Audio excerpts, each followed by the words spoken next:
E learning class में आप सभी विद्यार्थियों का स्वागत है। बच्चों, आज हम मैथ्स में चैप्टर 17 वृत्त में जीवा एवं चाप के बारे में जानेंगे।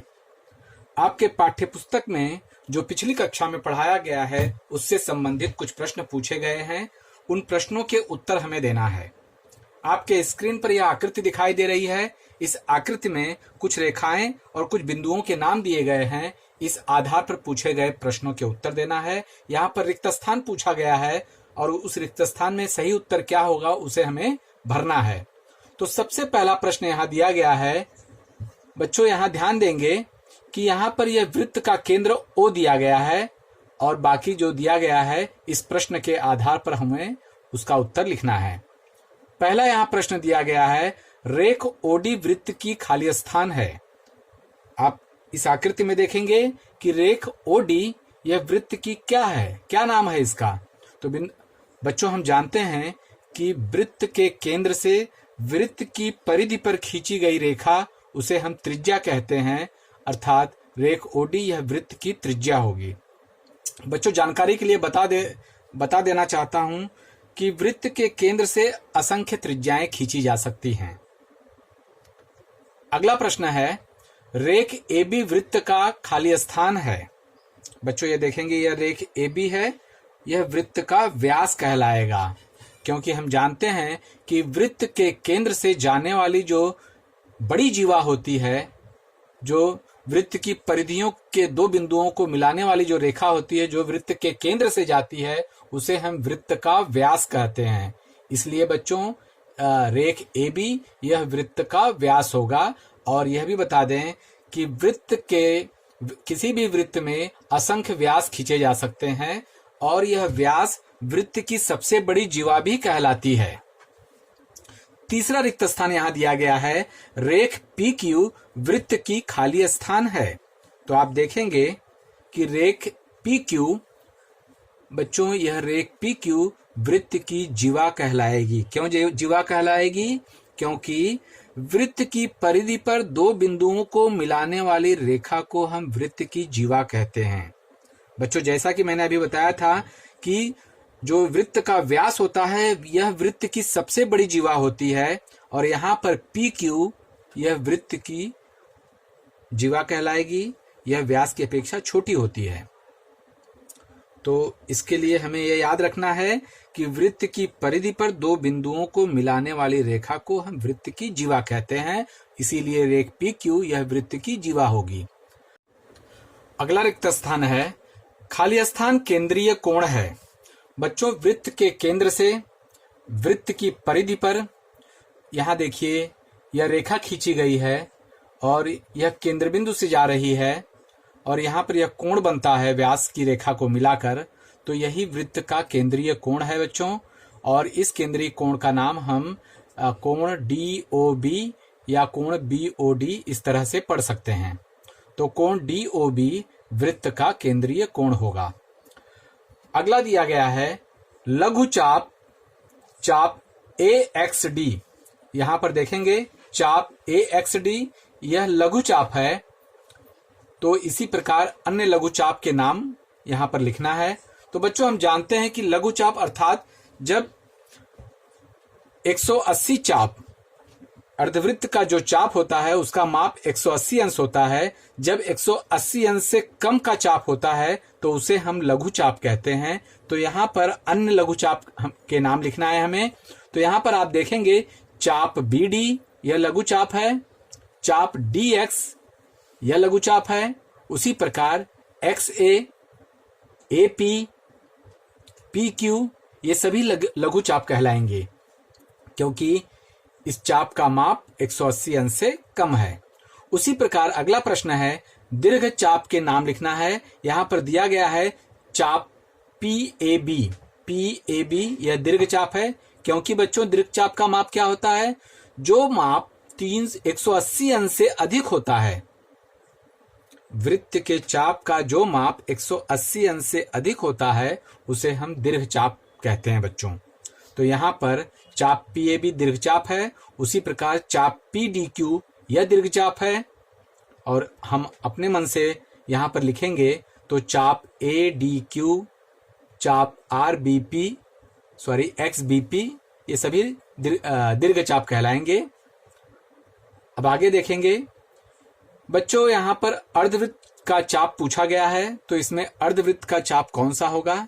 यहां पर एक दिया गया है चाप ADB, यह अर्धवृत्त का चाप है। जैसे कि मैंने बताया अर्धवृत्त के चाप का माप 180 अंश का होता है, अर्थात वृत्त का आधा भाग यह अर्धवृत्त का चाप कहलाता है।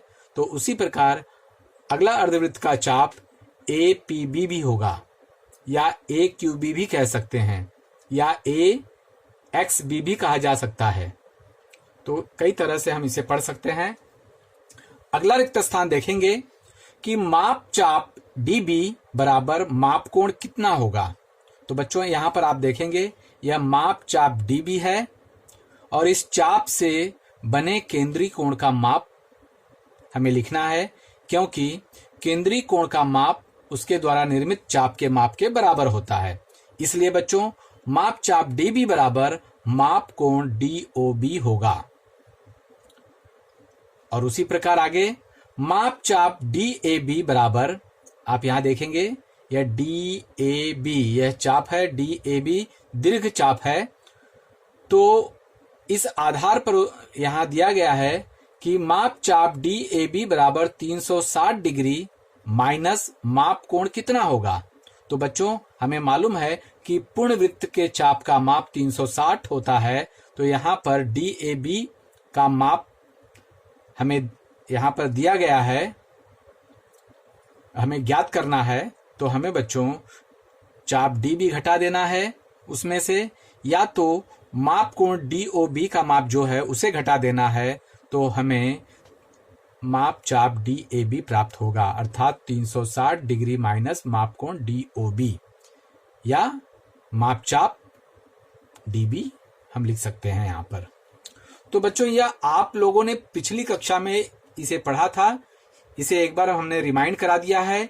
इस आधार पर हमें 17.1 प्रश्न संग्रह हल करना है। बच्चों आपके पाठ्यपुस्तक में वृत्त की जीवा का गुणधर्म से संबंधित एक कृति बताई गई है। इस कृति को आप ध्यानपूर्वक समझेंगे और इसी पर आधारित 17.1 प्रश्न संग्रह है।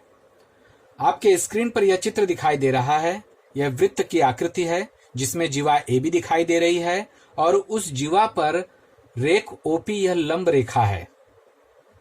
बच्चों तो हमें यही यहां पर बताना है कि जीवा पर जो लंब वृत्त के केंद्र से जो लंब रेखा खींची गई है वह जीवा को दो समान भागों में बांटती है।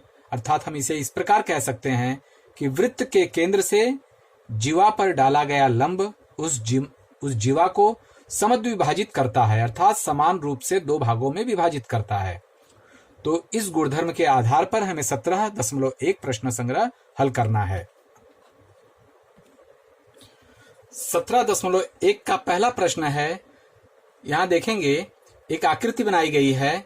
इस आकृति में जो दिया गया है वह प्रश्न में पूछा गया है वह इस प्रकार है, P केंद्र वाले वृत्त में जीवा AB की लंबाई 13 सेंटीमीटर है, रेख PQ लंब जीवा AB, तो लेंथ ऑफ QB बराबर कितना होगा। अर्थात यहां पर QB की लंबाई पूछ रहा है।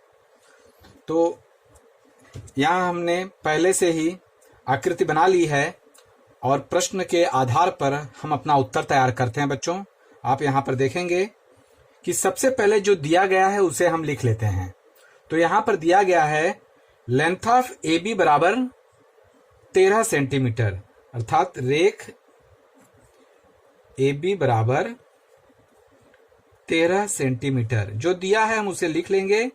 और जो पूछा है यहां पर पूछा है QB की लंबाई, तो यह क्वेश्चन मार्क होगा, इसलिए रेख QB बराबर क्वेश्चन मार्क। रेख को हम लेंथ ऑफ अंग्रेजी में लिखना चाहे तो लेंथ ऑफ भी करके लिख सकते हैं। अब हम यहां पर लिखेंगे जो दिया गया है बिंदु P यह वृत्त का केंद्र है, जो दिया गया है उसे लिख लेंगे बिंदु P यह वृत्त का केंद्र है तथा रेख AB यह वृत्त की जीवा है। AB रेख AB यह वृत्त की जीवा है। आगे क्या दिया गया है? पी क्यू यह जीवा ए बी पर डाला गया लंब रेखाखंड है। देखिए बच्चों, पी क्यू यह जीवा ए बी पर डाला गया लंब रेखाखंड है, अर्थात यहां पर 90 अंश का कोण बनता है। तो यहां पर लिख लेंगे, इसलिए जो दिया गया है वो लिखेंगे, रेख पी क्यू यह जीवा ए बी पर डाला गया लंब रेखाखंड है, इसलिए लेंथ ऑफ, अब क्या होगा उसे हम लिखना है, इसलिए लेंथ ऑफ पी क्यू बराबर, लेंथ ऑफ पी क्यू लंब लेंथ ऑफ ए बी, अर्थात जो यह लिखा है उसे हम इस रूप में लिख देते हैं कि यह पी क्यू जो ए बी पर यह लंब है, जीवा ए बी पर लंब है। बच्चों, हमें गुणधर्म इसका लिखना पड़ेगा कि किस नियमानुसार यह लंब रेखाखंड इन्हें दो भागों में बांटता है। तो हम यहां पर लिखेंगे, वृत्त के केंद्र से जीवा पर डाला गया लंब जीवा को समद्विभाजित करता है, जैसा कि मैंने अभी बताया। अर्थात जीवा को दो समान भागों में विभाजित करता है। इस आधार पर हम लेंथ ऑफ क्यू बी बराबर कितना होगा इसे ज्ञात कर सकते हैं। लेंथ ऑफ क्यू बी बराबर 1/2 गुणे लेंथ ऑफ ए बी, क्योंकि जीवा को समद्विभाजित करता है तो हम यहाँ पर गुणे लेंथ ऑफ ए बी लिखेंगे। अब इसे हम हल कर देंगे, और लेंथ ऑफ ए बी बच्चों दिया गया है 13 सेंटीमीटर, तो हम यहाँ लिखेंगे 13 और 2 को 13 से भाग दे देंगे तो हमें उत्तर प्राप्त होगा 6.5 सेंटीमीटर। क्या प्राप्त हुआ? लेंथ ऑफ क्यू बी, अर्थात क्यू बी की लंबाई हमें 6.5 सेंटीमीटर प्राप्त हुई। यह इसका उत्तर होगा। अब हम 17.1 प्रश्न संग्रह का दूसरा सवाल देखते हैं। यहां पर लिखा है, ओ केंद्र वाले वृत्त की त्रिज्या 25 सेंटीमीटर है। इस वृत्त में 48 सेंटीमीटर लंबाई वाली एक जीवा खींची गई, तो वृत्त केंद्र से वह कितनी दूरी पर होगी?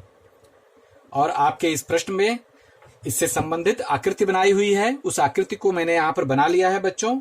आप यहाँ पर ध्यानपूर्वक देखेंगे कि यहाँ पर OD त्रिज्या है जो 25 सेंटीमीटर दी गई है, और CD जो जीवा है वह 48 सेंटीमीटर दी गई है। तो हमें OP की लंबाई पूछ रहा है जो जीवा पर लंब रेखा है।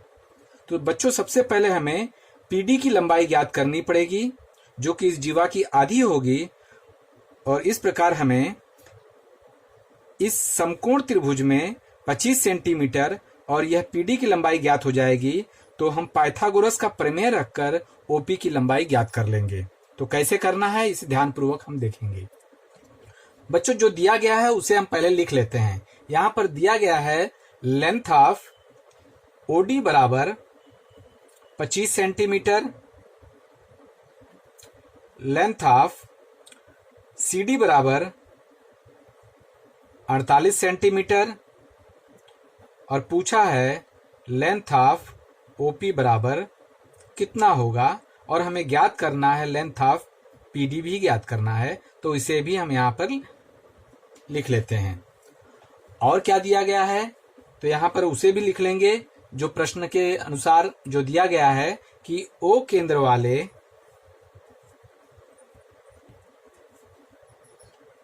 वृत्त में क्या दिया गया है। O केंद्र वाले वृत्त में रेख CD यह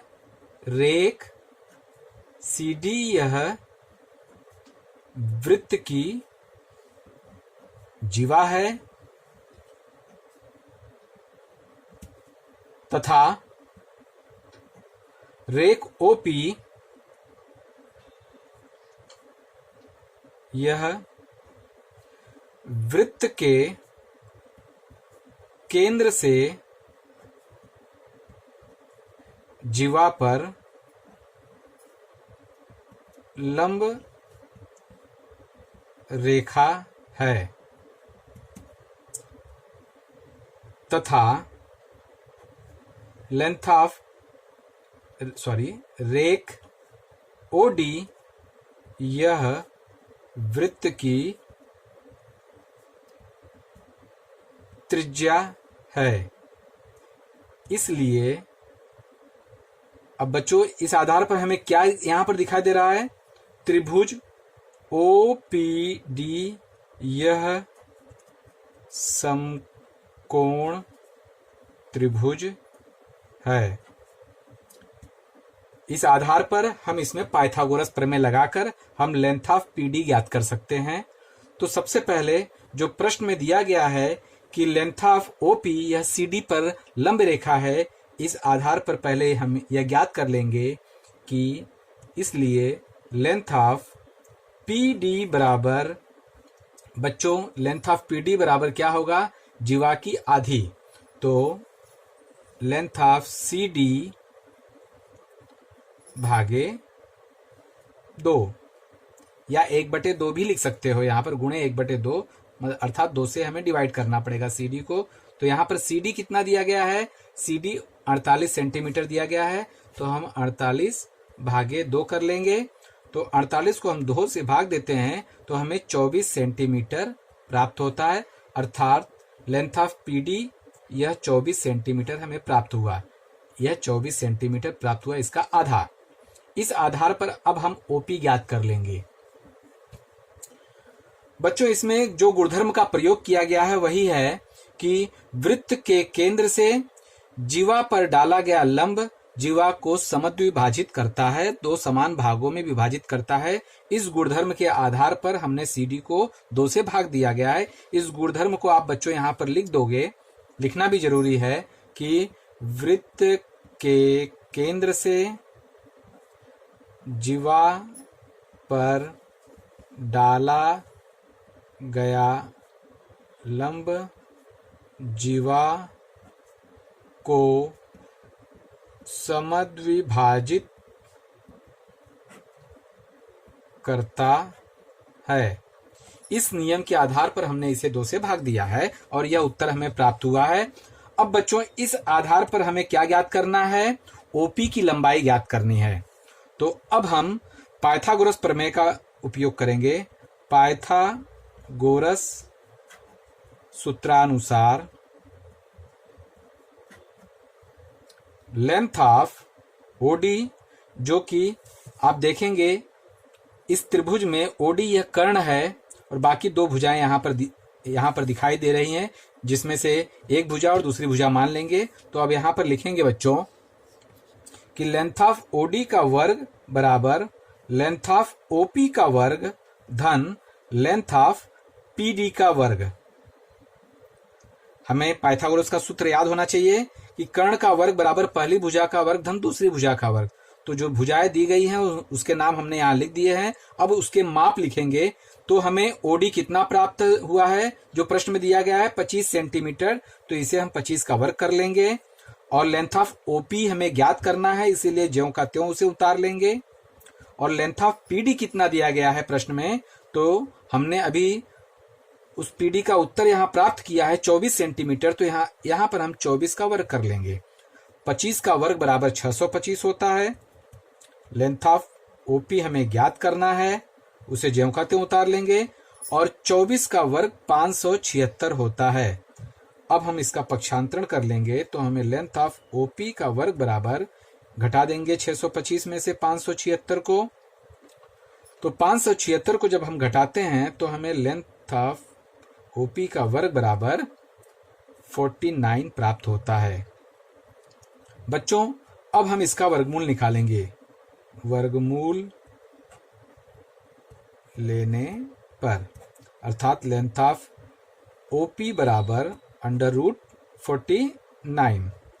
तो लेंथ ऑफ OP बराबर 49 का वर्गमूल 7 होता है बच्चों। 7 × 7 बराबर 49 होता है, तो 7 इसका वर्गमूल होगा। तो लेंथ ऑफ OP बराबर 7 सेंटीमीटर हमें ज्ञात हो गया बच्चों। आप यहाँ देखेंगे लेंथ ऑफ OP बराबर हमें यह 7 सेंटीमीटर प्राप्त हो गया। इस आधार पर हम यह लिख सकते हैं कि वृत्त के केंद्र से, बच्चों यहाँ पर जो प्रश्न में दिया गया है कि वृत्त के केंद्र से जीवा पर डाला गया लंब कितना सेंटीमीटर का होगा, तो वह 7 सेंटीमीटर का होगा। इस प्रकार यह उत्तर हो गया। बाकी के प्रश्न 3 और प्रश्न 4 को आप स्वयं हल करेंगे। यही सूत्र का प्रयोग करना है इसमें और आसानी से हल हो जाएगा। तो आप लोग कर लेंगे। आज के लिए इतना ही। धन्यवाद।